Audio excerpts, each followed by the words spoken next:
Assalamualaikum warahmatullahi wabarakatuh. Perkenalkan, nama saya Nurifatus Saada. Untuk NIM 2011708. Untuk mapel yang kita bahas, etika bisnis dan profesi. Materi yang akan saya bahas, etika bisnis adalah prinsip-prinsip moral yang dijadikan sebagai pedoman atau panduan untuk bisnis yang sedang dijalankan, sehingga seluruh aspek yang berkaitan dengan bisnis tersebut dapat menjalankan bisnis sesuai dengan nilai-nilai, norma-norma, dan perilaku yang adil, baik, sehat, serta profesional, baik bagi seluruh orang di dalam perusahaannya, klien, mitra kerja, pemegang saham, pelanggan, dan masyarakat luas. Manfaat mengetahui sejarahnya dalam menjalankan bisnis. Etika merupakan salah satu faktor penting dalam membangun kiprah perusahaannya.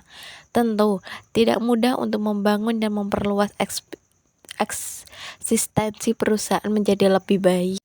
1. Memiliki citra baik di mata konsumen. Citra atau gambaran yang baik mengenai hasil hubungan perusahaan dengan konsumen dapat melekat pada perusahaan sebagai prestasi yang akan dikenal oleh masyarakat umum dan calon konsumen lainnya. Sebagai pertimbangan yang menguntungkan, manfaat dari etika bisnis salah satunya adalah untuk memperbaiki citra perusahaan ini. Oleh karena itu, perusahaan yang menerapkan etika bisnis umumnya akan memiliki citra yang terus membaik dan konsumen yang terus bertambah. Perusahaan pun kemudian dapat berkembang dan mencapai target dengan sesuai. 2. Menjunjung tinggi nilai moral. Etika bisnis tentunya erat kaitannya dengan nilai moral yang melandasi agar sesuatu etika dapat terlaksanakan. Terciptanya perilaku yang mengunjungi nilai moral oleh karyawan dalam perusahaan tertentu merupakan keunggulan yang sangat baik untuk perusahaan itu sendiri. Karyawan dapat menjadi lebih akrab satu sama lain dan lebih sopan santun dalam bertutur kata serta berceramah. Nilai moral tersebut akan membuat perusahaan menjadi lebih baik dan unggul. 3. Perusahaan menjadi terpercaya. Perusahaan yang menerapkan etika bisnis akan mendapatkan manfaat berupa kepercayaan dari konsumen. Selain itu, etika bisnis juga bermanfaat untuk menunjukkan perusahaan memiliki kejujuran dan tidak akan membohongi konsumen. Kepercayaan pun menjadi semakin meningkat karena perusahaan dinilai sangat loyal dalam menjalankan bisnis, sehingga bukannya tidak mungkin konsumen akan merekomendasikan produk kepada orang lain agar ikut serta mempercayakan kebutuhan pada perusahaan Anda. 4. Memperhatikan kepentingan bersama. Terlaksananya etika bisnis dalam perusahaan akan menyebabkan kepentingan bersama lebih didahulukan pada kepentingan individu atau golongan. Kepentingan individu itu pun berbeda. Karena itu, etika bisnis dalam berkepentingan individu atau golongan tertentu dalam suatu perusahaan seringkali menjadi fokus utama. Hal ini merupakan kebiasaan buruk yang harus ditinggalkan. Oleh karena itu, perusahaan bukan hanya berjalan untuk memenuhi keinginan dari pertinggian, tetapi juga kebutuhan seluruh rakyat. Oleh karena itu, keterapanlah itu adalah etika bisnis. Etika bisnis dan bangunlah perusahaan yang lebih memperhatikan kepentingan bersama dibandingkan kepentingan individu. Mari kita lanjut lagi di bab selanjutnya. Pekerjaan, profesi, dan profesional. Apa yang dimaksud dengan pekerjaan, profesi, profesional? Beda pekerjaan dan profesi. Contoh pekerjaan dan profesi: lambang profesional, cara meningkatkan profesi menuju profesional, aspek karakteristik, proses, cara mengukur profesionalisme, pekerjaan, kebutuhan yang bersifat praktis untuk memenuhi kebutuhan lainnya, misalnya kebutuhan ekonomi, sandang, pangan, dan papan, dan kebutuhan psikis rohani. Profesi merupakan bagian dari pekerjaan, tetapi tidak semua pekerjaan adalah profesi. Profesi adalah suatu bentuk pekerjaan yang mengharuskan pelakunya memiliki pengetahuan tertentu yang diperoleh melalui A. Pendidikan formal. B. Keterampilan tertentu yang didapat melalui pengalaman kerja. C. Terus memperbarui keterampilannya sesuai dengan teknologi. Dapat disimpulkan bahwa profesi meliputi 3 aspek. Profesi merupakan suatu pekerjaan yang mengandalkan keterampilan atau keahlian khusus yang tidak didapatkan pada pekerjaan-pekerjaan pada umumnya. Profesi merupakan suatu pekerjaan yang dilakukan sebagai sumber utama nafkah hidup dengan keterlibatan pribadi yang mendalam dalam menekuninya. Profesi merupakan suatu pekerjaan yang menuntut pengembangan profesi tersebut untuk terus memperbarui keterampilannya sesuai dengan perkembangan teknologi. Lanjut di bab selanjutnya, profesi dan meningkatkan profesionalisme di bidang teknologi informasi. Secara umum, pekerjaan di bidang teknologi informasi terbagi dalam 4 kelompok. 1. Perangkat lunak, tugas merancang OS, database maupun sistem aplikasi. Sistem analis, menganalisis sistem yang akan diimplementasikan. Programmer, mengimplementasikan rancangan sistem dari sistem analis. Web designer, melakukan kegiatan merancangan sistem berbasis web. Web programmer, mengimplementasikan rancangan dari web designer. 2. Perangkat keras, teknisi pemeliharaan dan memperbaiki rancangan sistem komputer. Network engineer, teknisi jaringan komputer dari maintenance sampai pada problemnya. 3. Operasional Sistem Informasi (EDB), operator mengoperasikan program-program yang berhubungan dengan elektronik dan profesi dalam di lingkungan sebuah perusahaan. Sistem administrator melakukan administrator terhadap sistem, pemeliharaan sistem, dan pengaturan hak akses terhadap sistem.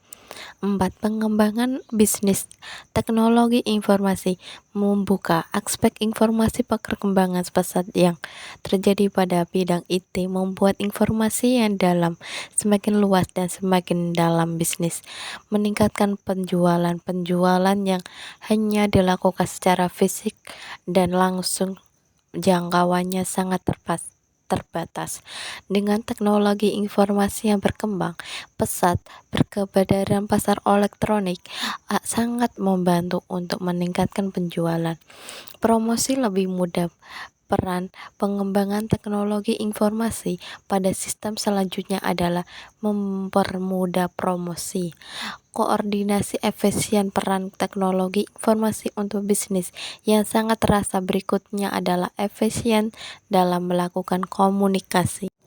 Karakteristik kelayakan sebagai profesi. Pada pertemuan sebelumnya sudah dijelaskan suatu pekerjaan termasuk dalam profesi jika mempunyai latar belakang pendidikan, pengetahuan, dan pengalaman tertentu. Menurut Jules Herman 2003, terdapat 2 karakter yang memiliki oleh software engineer sehingga pekerjaan tersebut layaknya disebut sebagai profesi, yaitu kompetensi dan adanya tanggung jawab pribadi. Kompetensi suatu sistem yang melalui menuntut profesional dalam memperdalam dan mempengaruhi pengetahuan dan keterampilan sesuai dengan tuntutan profesinya. Tanggung jawab pribadi, kesadaran untuk membebankan hasil pekerjaannya sebagai tanggung jawab pribadi dalam mengembangkan ilmu perangkat lunak seperti bidang ilmu analisis masalah, desain sistem yang ada, serta mengoptimalkan pemanfaatan sumber daya untuk keperluan pengalaman PL. Peningkatan profesionalisme dalam menjalankan profesinya. Seseorang yang bekerja di dalam bidang IT, teknologi informasi harus memiliki beberapa persyaratan profesionalisme, yaitu dasar ilmu yang kuat dalam bidangnya sebagai bagian dari masyarakat, menguasai kiat-kiat profesi yang dilakukan berdasarkan riset dan praktis, bukan hanya merupakan teori atau konsep saja, pengembangan kemampuan profesional yang berkesinambungan. Kategori penyebab Kerendahnya profesionalisme pekerjaan di bidang IT. Masih banyak pekerjaan di bidang IT yang tidak menekuni profesinya secara total atau hanya sekedar kesambilan. Sebelum adanya konsep yang jelas dan terdefinisi tentang norma-norma dan etika profesi pekerjaan di bidang IT, masih belum ada organisasi profesional yang menangani para profesional di bidang IT, teknologi informasi. Beberapa manfaat yang bisa diperoleh dengan melakukan sertifikat antara lain, ikut berperan dalam menciptakan lingkungan kerja yang lebih profesional, pengakuan resmi dari pemerintahan tentang tingkat keahlian individu terhadap sebuah profesi, pengakuan dari organisasi profesi sejenis benchmarking baik pada tingkat regional maupun internasional, membuka aspek lapangan pekerjaan secara nasional, regional maupun internasional, memperoleh peningkatan karir dan pendapatan sesuai perimbangan dengan pedoman skala yang diberlakukan. Ada beberapa contoh institusi penyelenggaraan sertifikat yang diperorientasikan pada pekerjaan. 1. Institusi for Certificate of Competent Profession (ICPPP) merupakan badan sertifikat profesi teknologi informasi di Amerika. ICCP melakukan pengujian terhadap 19 bidang minat. Di antaranya adalah Business Information System, of System Informasi atau Sistem Internet, System Development, dan Software Engineer. Beberapa contoh sertifikat dari ICP adalah CDP, Sertifikat Data Professional, merupakan sertifikat untuk para profesional yang memiliki orientasi pekerjaan di bidang pemrosesan data. ECCP, Sertifikat Komputer Programmer, merupakan sertifikat untuk para profesional yang bekerja sebagai programmer.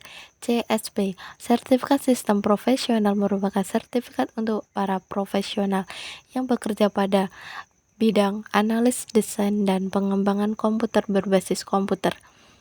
2. Institusi for Certificate of Computing Profession (TIA) merupakan asosiasi industri teknologi komputer yang beranggotaan antara lain Microsoft, Intel, IBM, Novell, Linux, HP, dan CISCO.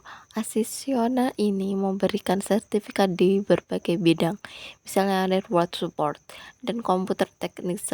Adapun beberapa sertifikat yang diberikan adalah A. Intellectual Server Computer Server, merupakan sertifikat untuk profesional yang memiliki orientasi pekerjaan di bidang teknisi komputer. Network Support Administrator, merupakan sertifikat untuk para profesional yang memiliki orientasi pekerjaan di bidang jaringan komputer.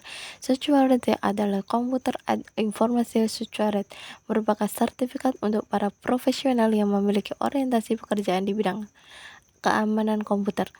HTI, Human Technology Intelligence, merupakan sertifikat untuk para profesional yang memiliki orientasi pekerjaan di bidang instalasi sampai pada pemerintahan dan instalasi home teknologi.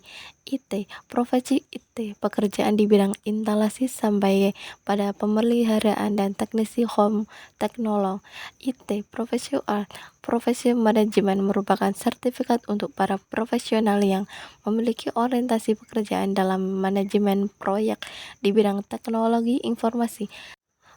Fungsi pokok organisasi profesi. Pada dasarnya, organisasi profesi memiliki 0 fungsi pokok yang dalam kerangka peningkatan profesionalisme sebuah profesi, yaitu mengatur keanggotaan organisasi. Organisasi profesi menentukan kebijakan tentang keanggotaan, struktur organisasi, syarat-syarat keanggotaan sebuah profesi, dan kemudahan lebih lanjut lagi menentukan aturan-aturannya lebih jelas dalam anggota anggaran. Membantu anggota untuk dapat terus memperbarui pengetahuan sesuai dengan perkembangan teknologi organisasi profesi, melakukan kegiatan-kegiatan yang bermanfaat bagi anggotanya untuk meningkatkan pengetahuan sesuai dengan perkembangan dan menentukan masyarakat yang membutuhkan pelayanan profesi tersebut. Kenentuan standaritas pelaksanaan sertifikat profesi pada anggotanya. Sertifikat merupakan salah satu lambang dari sebuah profesionalisme dengan demi kepemilikan sertifikat yang dilalui secara nasional maupun internasional, maka orang akan melihat tingkat profesionalisme yang tinggi dari pemegang sertifikat tersebut, membuat kebijakan etika profesi yang harus diikuti oleh semua anggota satu etika atau profesi merupakan aturan yang diperlakukan untuk seluruh anggota organisasi profesi. Aturan tersebut mengajukan hal-hal yang boleh dilakukan maupun tidak boleh serta dipedoman dalam keprofesional yang digariskan bagi sebuah organisasi mulai dari nol.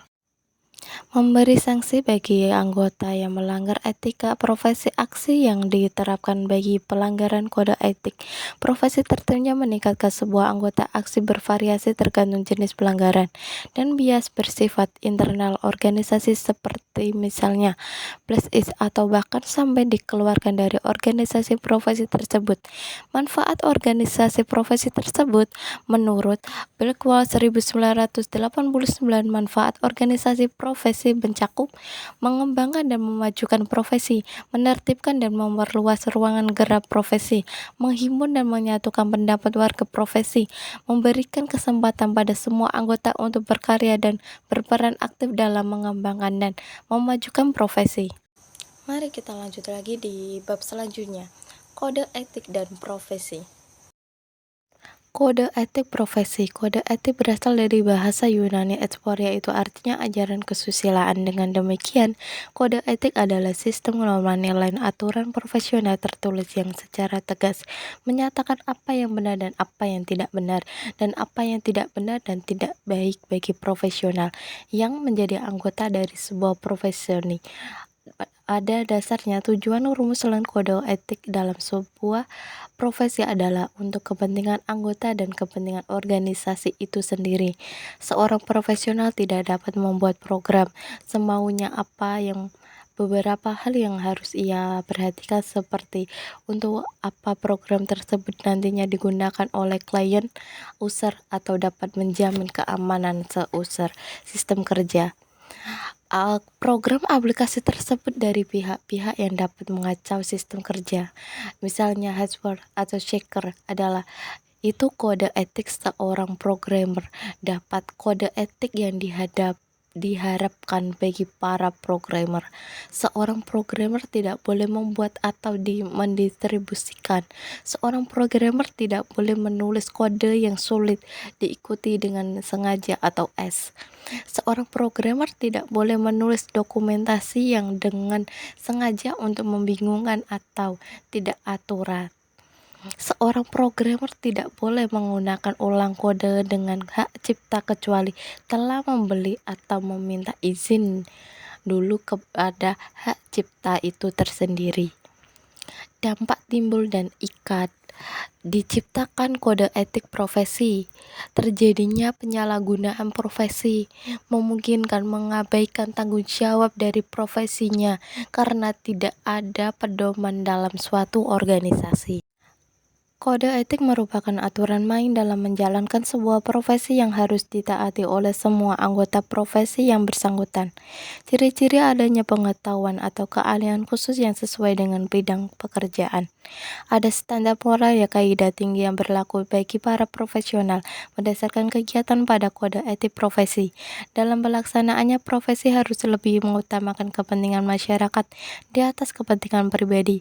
Seorang profesional perlu memiliki izin khusus supaya bisa menjalankan pekerjaan sesuai profesinya. Melakukan profesi persiapan secara sengaja dan sistematik sebelumnya mengerjakan pekerjaan profesional tersebut.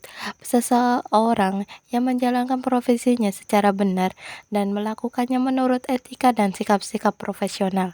Untuk mengukur profesionalisme diperlukan standar profesional. Terdapat 4 pendekatan, yaitu pendekatan berorientasi fisiologi, pendekatan perkembangan bertahap, pendekatan berorientasi karakteristik, pendekatan berorientasi non-tradisional, profesionalisasi atau profesi. Profesional adalah profesi evaluasi yang mengutamakan pendekatan organisasi dan sistematis. Untuk pengembangan profesi ke arah status profesional, sertifikat merupakan lambang bagi individu yang profesional dalam bidang tertentu. Lisensi dan akreditasi adalah lambang profesional untuk produk atau instalasi. Sekian presentasi dari saya. Bila ada tutur kata yang salah, saya mohon maaf. Terima kasih. Wassalamualaikum warahmatullahi wabarakatuh.